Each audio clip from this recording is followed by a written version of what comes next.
3 heures d'écran par jour en moyenne pour les enfants, ça, c'était avant Kodomo. Kodomo, le podcast pour les enfants. Kodomo, écoutez nos histoires.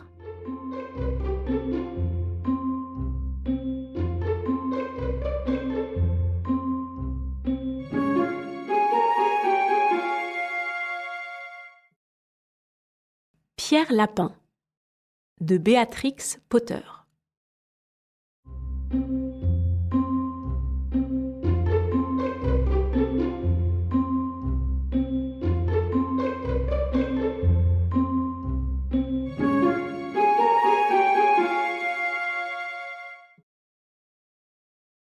Il était une fois 4 petits lapins qui s'appelaient Flopsy, Mopsy, Cottontail et Pierre. Ils habitaient avec leur mère dans un terrier sablonneux sous les racines d'un très gros sapin.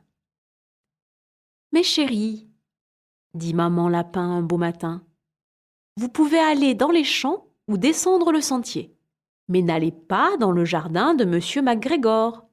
Votre pauvre père a eu un accident à cet endroit-là et madame McGregor en a fait du pâté. Bon, allez jouer dehors et ne faites pas de bêtises. Moi, je sors faire une course. » Sur ce, madame Lapin prit son panier et son parapluie et traversa les bois pour se rendre chez le boulanger. Là, elle acheta un pain complet et 5 brioches au raisin. Flopsy, Mopsy et Cottontail, qui étaient de gentils petits lapins, dévalèrent le sentier pour aller ramasser des mûres. Mais Pierre, qui n'était vraiment pas obéissant, fonça tout droit au jardin de monsieur McGregor et se faufila sous la barrière. Il commença par manger des laitues et des haricots. Ensuite, il mangea des radis. À ce moment-là, il eut un peu mal au ventre. Alors, il se mit à chercher du persil. Et là, au bout d'un plant de concombre, qui trouva-t-il ? Monsieur McGregor. Monsieur McGregor était à 4 pattes en train de planter des choux. Il se leva d'un bond et se précipita sur Pierre, un râteau à la main, en hurlant « Arrête-toi, voleur !» Pierre prit peur. Il se mit à courir dans tous les sens à travers le jardin. Il avait oublié comment retourner à la barrière. Il en perdit ses chaussures, une dans les choux-fleurs et une autre au milieu des pommes de terre. Sans chaussures, il put courir sur ses 4 pattes et donc aller beaucoup plus vite. Là, il aurait pu s'en sortir. Mais malheureusement, Pierre se prit dans le filet qui couvrait un groseillier et les gros boutons de sa veste y restèrent coincés. C'était une veste bleue, toute neuve, avec des boutons en cuivre. Pierre pensa qu'il était perdu et se mit à pleurer à chaudes larmes. Ses amis les moineaux l'entendirent sangloter et voletèrent vers lui pour l'encourager dans ses efforts. À ce moment-là, monsieur McGregor arriva en tenant un tamis qu'il voulait jeter sur le lapin. Pierre se tortilla et se dégagea juste à temps, abandonnant sa veste derrière lui. Il se rua alors vers l'abri de jardin et se cacha dans un arrosoir. Ça aurait été une excellente cachette s'il n'y avait pas eu beaucoup d'eau dedans. Monsieur McGregor était sûr que Pierre était dans l'abri de jardin, peut-être caché sous un pot de fleurs. Il se mit à les retourner un par un, avec précaution, pour regarder en dessous. C'est à ce moment précis que Pierre éternua. « Atchoum ! fit-il. Immédiatement, Monsieur McGregor bondit sur lui. Il essaya d'aplatir Pierre avec son pied, mais Pierre sauta par la fenêtre en renversant 3 pots de fleurs.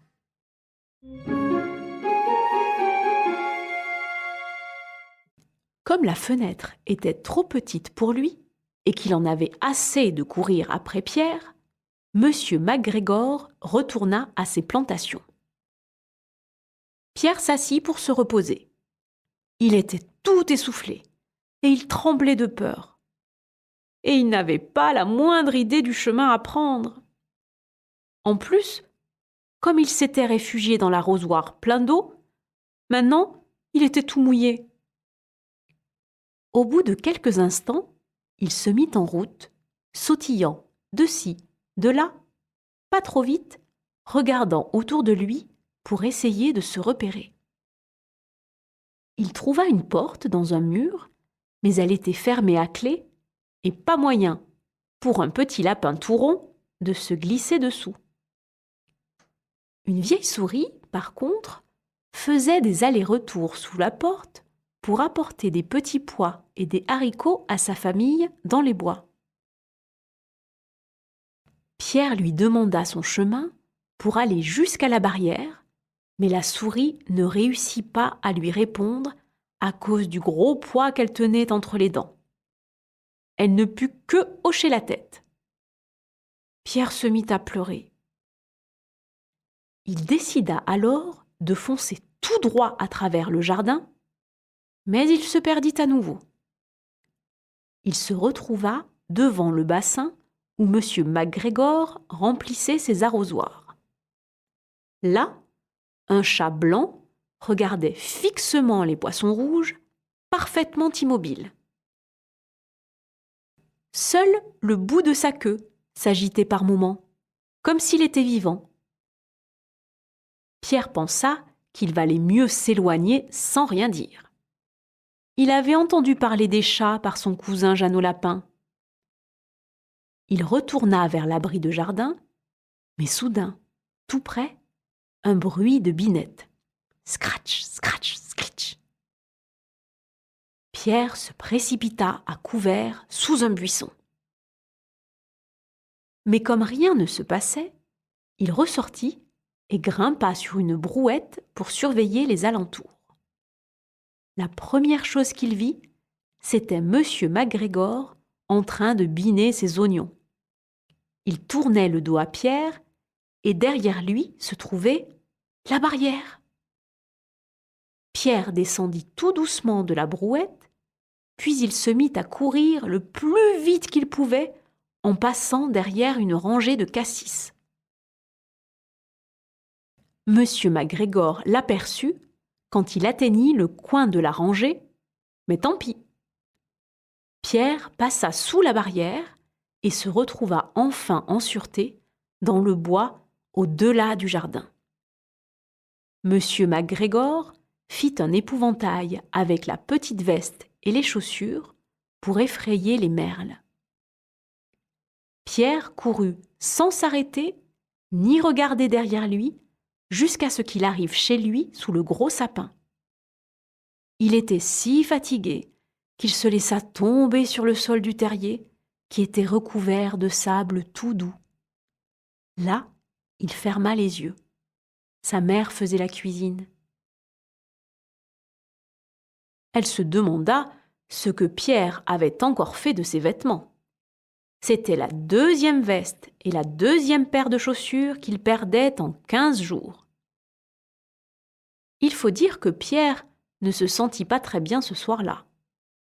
Sa mère le mit au lit et lui fit boire de la camomille. Une grosse cuillère avant de dormir. Flopsy, Mopsy et Cottontail, eux, eurent du pain, du lait et des mûres fraîches pour dîner.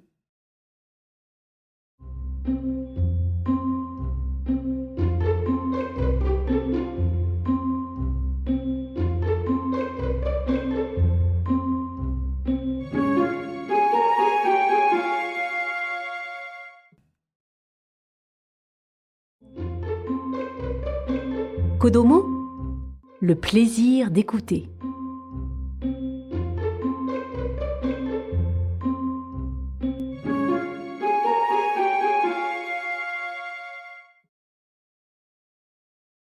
Kodomo.